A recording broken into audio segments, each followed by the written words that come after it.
Hai salut și bine v-am găsit la un episod de Samp. Poate vedeți o schimbare la microfonul meu, deși este o schimbare, dar trebuie să-l mai reglez. Bun. Nou episod de Samp. Un prim episod de Samp, că nu prea am mai filmat. Bun, am vrut să fac acest videoclip. Am intrat și eu pe Samsung 263 de player, este ora 11. Și aș vrea să știu dacă voi vă mai jucați Samp. 77 de capa. Uite aici mașini full, toate sloturile full și mai am un cont cu mai am un... nu mai știu cum se numește mașina aia. Am uitat. Mai am o Savana VIP.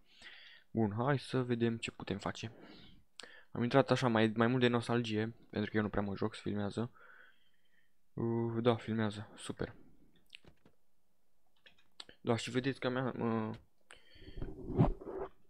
mi-a zis cineva să folosesc și pop filterul ăsta de la jos, dar și pe acesta, stil paletă, pentru că are marginea asta și se captează mai bine sunetul. Acum nu știu, o să facem un experiment și o să vedem dacă e ceva de capul ei. Mașina se aude. Să băgăm și o muzicuță așa ușor, ca nu se supără nimeni. Băgăm hot. Da, bun, perfect. Da, lăsăm tot pe minim. Da. Și am intrat să văd ce mai e pe acest server.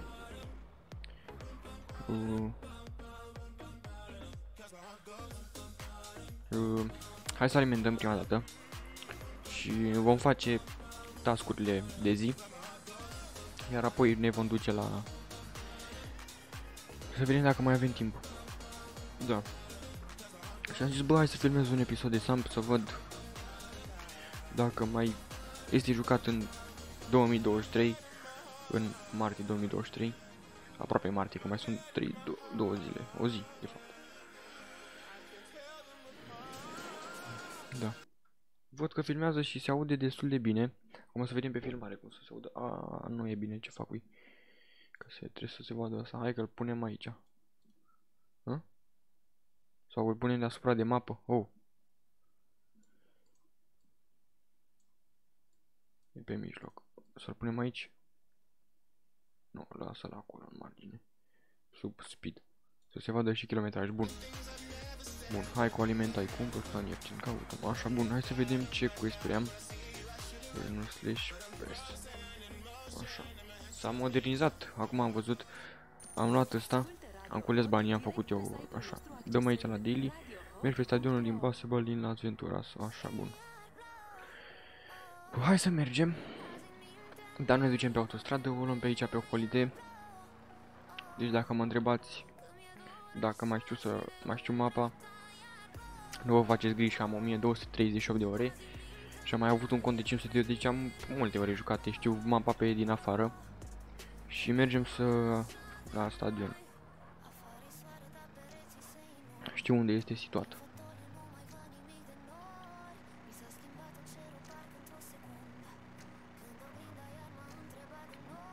Da, și nu știu ce să zic. Eu nu m-am uit pe YouTube la sampiști care filmează Samp. Cum ar fi Awaki, Răduc și restul. Nici înainte nu mă uitam eu, cine știe ce.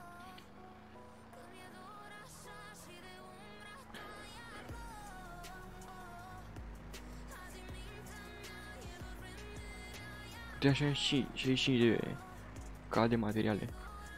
Bag 100 de ca imediat îl vând. 4 capa. Poate întrebați de ce nu sunt eu la școală. Sunt în practică o săptămână.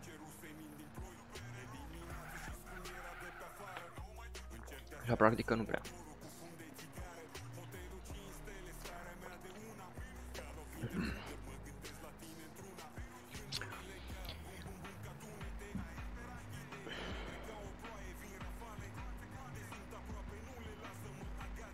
Stai că nu mai știu. Mai în față un pic. E stadionul, e aici pe dreapta. Dacă nu mă înșel eu. Și nu mă înșel. Și intrăm pe aici. Uite, am și primit bănuții. să nu pe bine. Eu le fac mai mult săptămâna. Și pentru ea să vedem. Uite, am 2, 3, 6, așa. Și care mai rar să omor, nu știu câți polițiști sau ce. Omor 35 de player la paintball, nu mulțumesc că nu știu să trag. Să vedem, sărută 30 de fete. Să credeți voi că fac asta. Câte minute avem? Abia 5 minute. Bun, hai să dăm o tură pe la CNNLS. Să vedem ce mai e pe acolo la vânzare. Care mai sunt prețurile.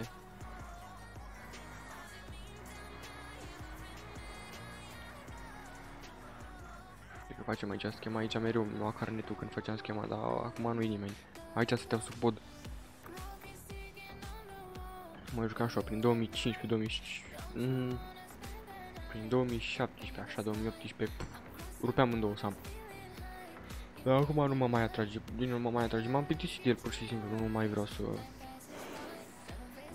A devenit plictisitor, 260 de playeri, înainte era full, acum abia seara dacă se mai strâng 500-600, înainte era full, să dai la bine, iar a prins, când am mai jucat eu mai de mult, când am prins ca lumea, pe timpul pandemiei, vai de capul meu, vai de capul meu. Era în serverul 1000 din 1000 ce mă jucam atunci.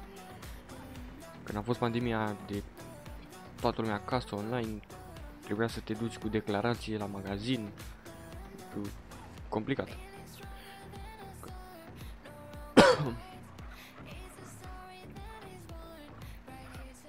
Atunci era rupt să apuca lumea. Că nu avea... Stai să ieși eu. Mersi. Am cerut scuze că... Normal trebuia să depășesc pe stânga, dar n-ai... Și atunci a fost... Cu pandemia a fost nebunie pentru că lumea era acasă, n-avea ce să facă, se juca foarte mult.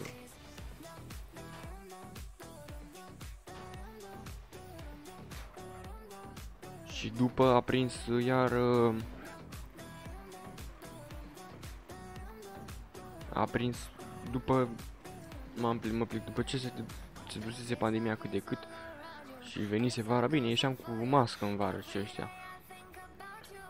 Da, totuși, ia, nimic, pustiu. Ieșeam cu mască și...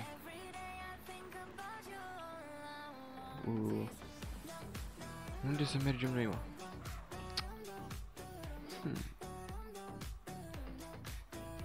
Așa.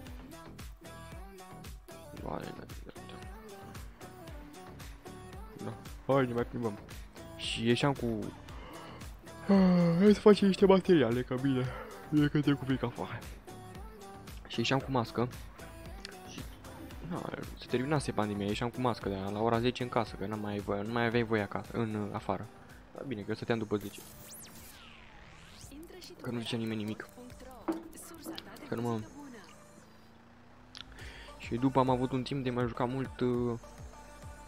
Pe timpul pandemiei am început cu CSGO. Pe vremea când era Prime-ul, să faci Prime gratis, gen, să ajungi la nu știu ce rank și era, se le dea gratis. Eu n-am prins că nu prea m-am jucat. Eu nu prea știam atât să mă joc. Și după încoa mi-am instalat CSGO pe laptop și m-am jucat. Și am mai învățat cât de cât bine, și acum nu sunt eu priceput, dar mă mai pricep față de înainte. Și după m-a prins flama cu Eurotrack-ul.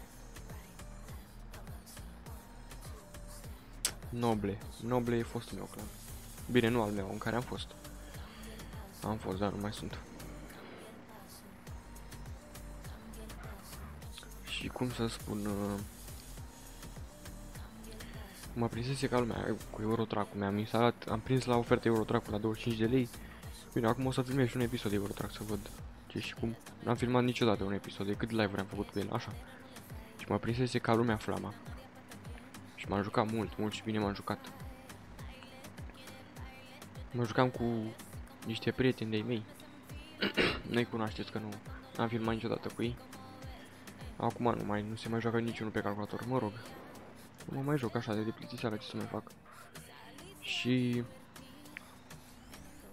de farming nu mai spun. No, deci, cred că farming-ul le-a bătut pe toate pe care le-am avut, pe care m-am jucat eu. Și Sampu și farming-ul s-au bătut cap în cap, dar mai mult farming. Din 2 am mai jucat și 2011 și 2009-le. Era mai mic, m-am jucat 2009 demo, după 2011. După m-am jucat 2013 mult. 2013, m-am jucat ceva 2013. Bine, m-am jucat 2013 prin 2014, după când a apărut 2015. Vai de capul meu. Nu știam cum să-l instalez, era mai mic. Nu știam cum să-l instalez, că nu am cumpărat. Nu le cumpăram. 2000 și am chemat un vecin și mi l-a instalat. Vai de capul meu. Pot stăteam până se încinta laptopul de zici că a luat foc. Mă jucam o grămadă. 2015 m-am jucat mult. După 2015 a apărut 2017. Era 50 de lei jocul. Și am văzut mai mulți prieteni de-ai mei că și-au luat. Bă, ce, eu sunt mai prost să-l mai iau cracat? Hai mă, că le-au și tot așa. Nu l-am luat de pe Steam sau ceva, că era mai mic și mai prost. Și mi-era frică că îmi fură ea banii. Că bag PaySafe și îmi fură Steam-ul banii. Minte de copil ce asta. Și l-am luat din Altex pe CD-ul. L-am luat pe CD-ul și băgam CD-ul să mă joc. Cod cu alea, cu tot ce trebuie. Și m-am jucat mult și bine și farming. După a apărut 2019, dar nu l-am cumpărat în 2019. Că prin 2019 m-a apucat iar flama de Samp. Mă jucam și Samp, mă plictiseam de Samp, intram pe farming, mă jucam până la 4-5 dimineața. După 2019 l-am văzut 2019, nu l-am cumpărat în 2019.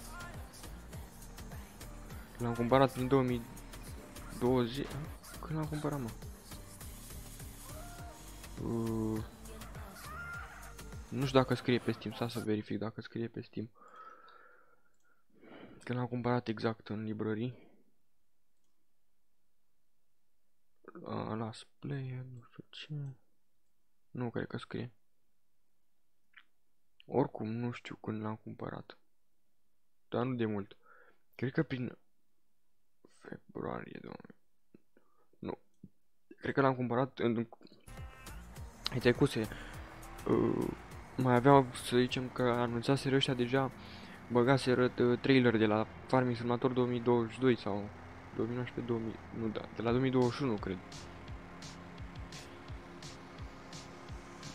Da, de la 2021. Sau? Nu știu care e, stați un pic să vă spun. Că numai după nu le-am mai avut pe ăsta, decât pe 2019 am făcut. Farming, da, nu 2022, nu 2019. 2020. Da, 2022. Și l-am cumpărat prin anul trecut. L-am cumpărat prin 2000, bine, acum 2 ani, prin... Nu. Farming Simulator 2019 l-am cumpărat odată cu Dorian prin... Băgase ăștia trailer de la Farming Simulator 2022, era să se lanseze. Atunci am cumpărat eu, că l-am prins la ofertă pe Eneba la 40 ceva de lei. Mi-am zis, bă, hai să profităm, să ne jucăm. Și m-am jucat și... Bine, mă joc și acum. Cred că o să filmez și un episod de farming, dar nu știu sigur. Și acum m-am jucat, dar... Nu știu ce să mă mai joc. M-aș apuca iar de mai Summer Car să fac mașina, dar... Problemă cu... rotița, n-am rotița. Și de asta. Păi... Bă... Deci, cam ăștia au fost nebuniile mele.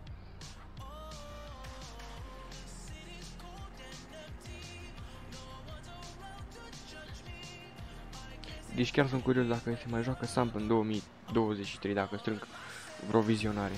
Oh, cu stirul mânta. Dacă sunt vreo vizionare sau vreun like, să-mi spuneți și voi în comentarii dacă vă mai jucați Samp și pe ce server.